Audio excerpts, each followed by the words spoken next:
Hi, this is Scott Garibay, and today I am going to be reviewing tabletop role-playing game Legacy: Life Among the Ruins. Okay, now this game is by James Isles, and the version of this game that I am reviewing is first edition. It came out in 2015. One of the reasons why I'm reviewing this was it recently had a second edition launch that Modiphius was carrying, so it's kind of a level up. I was really excited to see that this game was able to level up and get a new version with Modiphius. This review is for the first edition, which was launched in 2015. Okay, all right, which was with a much smaller press that I don't think any other books came out from generally.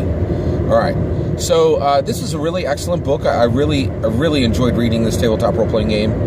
So let me tell you what it's about. All right, so one, it is a tabletop role-playing game about specifically adventures in the apocalypse. So you are essentially a member of a specific community, right?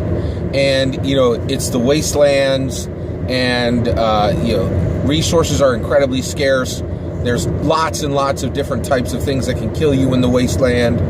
But there are societies and there are groups, right, that, are clinging to everything they can, clinging together, and creating communities together that are surviving together, right? And all the stories that are told with Legacy, Life Among the Ruins, is you as an adventurer with a powerful position within a small community where you and your community are trying to thrive and prosper. Has some really unique character classes. So the Envoy is really cool. The Envoy is your specific. Actually, they call them families, right? That is, it's somebody. Family might be a clan or a group or a gang or a conclave, but the overarching umbrella term is families within this game. And families are a very specific mechanical structure within the game. By the way, this game is powered by the Apocalypse rule set, which is based mostly off of Dungeon World, the work by Sage Latora and Adam Cobell. Okay, although Powered by the Apocalypse is actually sourced from Apocalypse World, which was done by Vincent Baker, but I don't think many people actually played that game. It's really not played, especially compared to Dungeon World. All right, okay. So basically, so the Envoy is your family has resources. Like, it's been able to go out into the wasteland and find some really powerful, useful things, and pretty high technology, things that, you're able to power or charge with, batteries or other things like that. And then basically, an Envoy, what they do is your group has some specific type of reserve of power, right, that can be shared. And so an Envoy is going out there, getting things and bringing things back from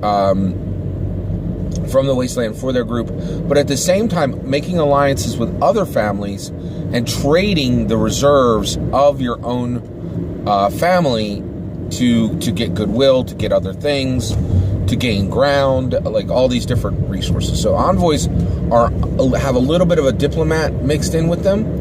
Then there is Elder, and Elder is the classic, basically, a lot about the history, right, of everything, right? You know about the history of your family, you know about the history of everybody in the family, you know the history about regions, you know the history about, the various types of, and the game is really cool. It does this thing where it has 4 different types of threats. It has dangers, monsters, disasters, and gangs, right? So you would know, the history of all of those things. And your knowledge is incredibly powerful. You're not going to be the strongest person in the group. You're not going to be the fastest person in the group, but you definitely will be the most knowledgeable, most likely, and so that is, and you'll definitely, and what you know about the past is a key to unlock certain things. So that, that's definitely a perspective in there. There are hunters, and hunters are specifically people who hunt things and people. and all those different threats I just talked about. So if you need a monster killed, if you need a person found and brought back, if you need a particular item found in the wasteland, just one item, you know what I mean? You're not going out to just find, treasures and come back. You're going out to find the spanner that one member of your family dropped, near the Eastern River. That's going to be a hunter. So hunters are very tasked, dedicated finders, right? There's Remnant. Remnant is one of the most interesting aspects of the game. So one of the things is, within the game, there is some types of magic, like psionics and things like that, and almost like mystical powers, things like that. That all comes from remnants, and remnants are essentially these wonky, weird player characters who are who have one particular power, right? And so remnants are really kind of unusual. I think they were one of the. I'm not sure they're actually even needed, but they are in here. Not my favorite among the character class, but they are in there, right? You also have scavengers. So scavengers are really, really interesting class. They are distinct from hunters. So scavengers are people who just live in the wasteland most of the time, going out, finding things, bringing back the best of what they find, but also, this is really key, finding things in the wasteland and displacing them in the wasteland so they can only really be found again by that scavenger. Scavengers have caches, like, that they can go out and find again. And it's really, really quite interesting. And I thought it was a really unique class. There's also Sentinels. So Sentinels are specifically like protectors. They are people who more than anything else, they protect individual people. They protect people who they find in the wasteland as they're traveling. They protect entire families. They may even choose to protect their enemies at times, right? But Sentinels are like these, they call them a bulwark in the game, which is, a bulwark for a thing. That's a really cool idea. There's Survivor. Survivor is, I would say, it's the closest thing there is to a jack of all trades in the game. Really, really unique character type. And if you've ever watched any type of post-apocalyptic show, you'll recognize the Survivor. Like in Mad Max, the original Mad Max with Mel Gibson, the guy who has the airplane, the gyroscopic airplane. I think that guy is he's essentially a survivor. Just not the strongest, not the fastest, not the most knowledgeable, but he just always finds a way to not get killed. Like, and that, that's almost like their distinct power. And it's really unique, and it's very, very cool. I thought this was a good aspect. The player character options within this game are very strong. And there's lots of good options for players to choose. Each one of them is distinct. Of course, as a Powered by the Apocalypse game, they all have their own unique playbooks. They have unique moves that they can do, right? And one of the things this game does, too, is it does a really good job of giving moves that interlock and actually become, more than the sum of their parts. When, some of the moves interlock with other player characters, which is really cool. You have, specifically, you also have Seeker. And so Seeker is basically, that is the last specific character class. And Seeker, very specifically, is one that has to do with seeking like a lost book, or seeking maybe a lost way, something ethereal, and someone who's going into the wasteland not to find the most valuable things and bring them back, or to find the most valuable things and displace them for later use, or to be able to use them to leverage for trading. This person is like really, really passionate about finding one thing and then also probably structuring their entire life around that one thing once they find it, right? All right, so this is a really, so that's all the player character options. This is a really unique game. I think it had two concepts in it that I thought was just absolutely brilliant. The families are really unique because the game deals with, this is just a this is just an organization within the game, right? The family is an organization within the game. Dungeons and Dragons has organizations, right? Like the Harpers and things like that. But families are different, and I love this aspect of legacy life among the ruins. And one of the things it does is it says that the player characters are prominent, respected members within these families. And actually, the player character determines what the entire family does, right? They don't do this by their character standing up at a meeting and going, hey, we're all going to do this. The game says, listen, the family is an extension of the player character. Even though, the members of the family could even be arguing with the player character, but what the player character chooses for the fate of the family goes. And the reason why I absolutely love this is, I'm a huge fan. Everything we do in tabletop role-playing game branches from Gary Gygax. Gary Gygax came up from the 70s and the 80s, and, and he laid the law down, and he's like, hey, whatever this game master says goes, right? Well, we've been unpacking that in the 80s, the 90s, to 2000s, and now, the 2010s, right? And basically we're coming in and saying, hey, and I really feel strongly about this. One, those days are done, right? Any game master says the game master is God, it's a good sign. It's a good hint. You don't want to be at that table, right? Even if somebody believes this, it should never be said out loud, right? And the reality is, more and more, the best game masters give up control to the players, and player agency is something that is growing and seeing more. And really, the tabletop role-playing design for the last 20 years has been taking power from the game master and giving it to the players to equip them to have more control of the story and more control of the environment and control more than anything. And the reason why is the game master has control of every NPC. It has control of the weather. It has control of every monster. It has control of everything in the world except that one player character, right?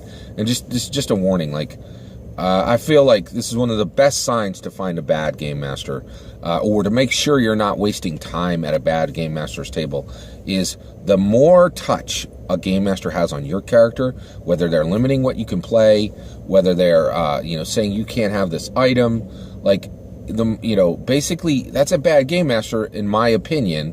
And the reason why is the more control they assert on your player character, the more they don't understand the control they really have of every other thing in the game, and the more personally that person doesn't understand there needs to be a limit to control, right? And this is a very real problem within our tabletop role-playing game, because a lot of times control freaks are very much attracted to the idea of being a game master, right? Because they get to control entire worlds, right? And a lot of people won't allow that control to stop at the player character, and they're pre-gens, huge control issue, right? That's why one of the reasons why I absolutely detest pre-gens, and I know, and even at conventions, right?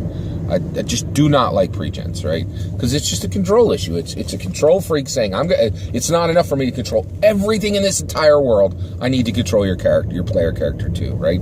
So I love the idea that this game said, hey, this family really belongs to this player character.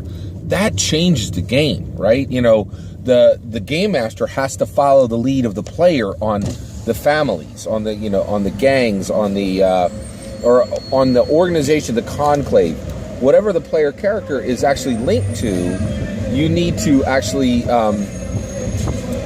follow that. You know what I mean? And the game master, it's just an encroachment on the game master's power, which is desperately needed in tabletop role-playing games, right?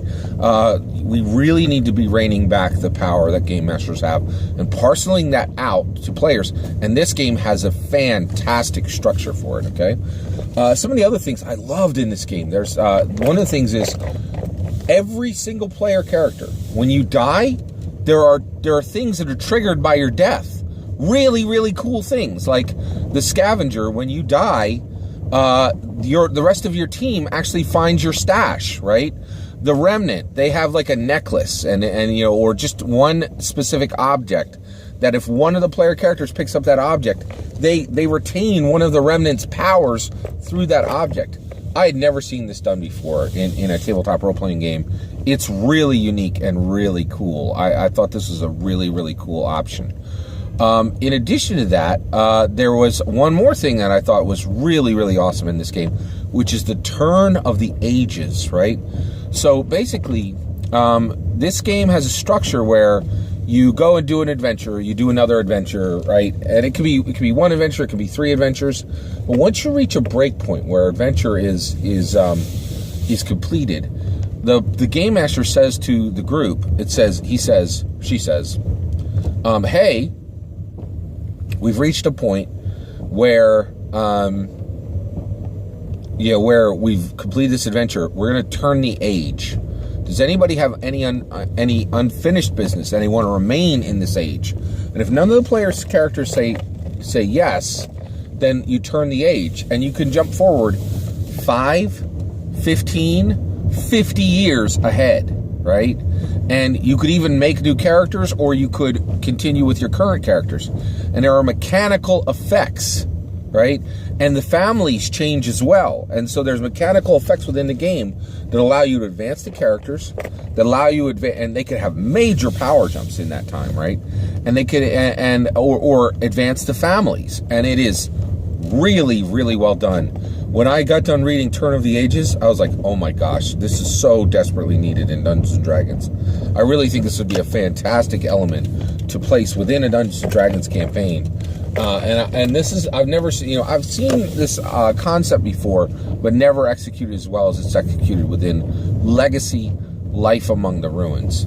It really is a very unique, special game. I was very impressed with the read-through. This is a definite, what are some of the things I didn't like? Real quick. One, it mixes traditional art and cosplay art. Ooh, big no-no. I did not like that. The art is actually very good. It's stylized, but it was kind of like wearing plaids with paisley. It didn't match, right? And there's only 1 or 2 pieces in the book that are like this. It's full color. The art is very stylized and very nice. I just didn't like that one particular thing. The other thing is they do this thing. It drives me crazy. They do not say why the apocalypse occurred. That drives me crazy. I really don't like that, right? All right, here's why, okay? Why you do something matters. It matters, right? If I give you a compliment, you could say, oh, hey, that person just gave me a compliment.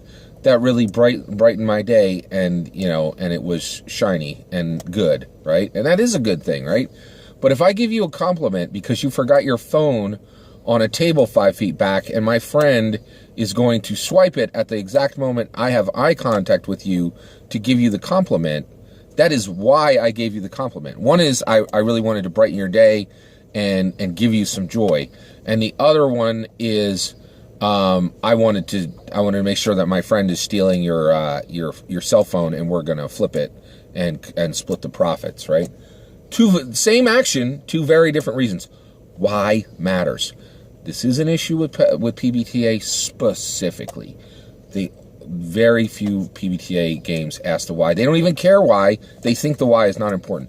The why is always important. The why is the most important, right? Drove me crazy. Did not like that part of this game. My overall review of this is it is a 4 out of 5 star game. I really, really dug it. If you like Apocalypse, this is a better game than Apocalypse World, without a doubt, because it makes the Apocalypse much more accessible. Actually, I think Apocalypse World is realistic, and this is a perfect example of like the guy who's like, oh, they didn't get longbows right in Dungeons and Dragons. The numbers should be all different. Like, really, you can give a nod to realism, but if you go too far down that road, it makes your game worse. This game is less realistic than Apocalypse World when representing an apocalyptic world, but much more accessible, much more fun, much better at game mechanics. It's very, very good. I really liked Legacy Life Among the Ruins. The other thing is, you could read this game too, because it really helps you understand communities and society and what society needs to continue forward, because it's broken down literally into mechanical chunks and shows you, they need medicine, they need leadership. Maybe they need revenge, like knowledge, all these different things. And it's really, this is a fantastic game. It's absolutely worth picking up. And that is my review for Legacy: Life Among the Ruins by James Isles. And by the way, I haven't read the second edition through Modifius. I think Modifius is fantastic. I'm expecting the game to have better art and maybe be a better game through there. I'm not sure when I'm going to pick up second edition, only because I still have quite a few. I recently got a pretty nice. I still have some games I need to work through, so that's the only reason there. But if you guys have tried Legacy: Life Among the Ruins second edition through Modifius, let me know what you think. Take care.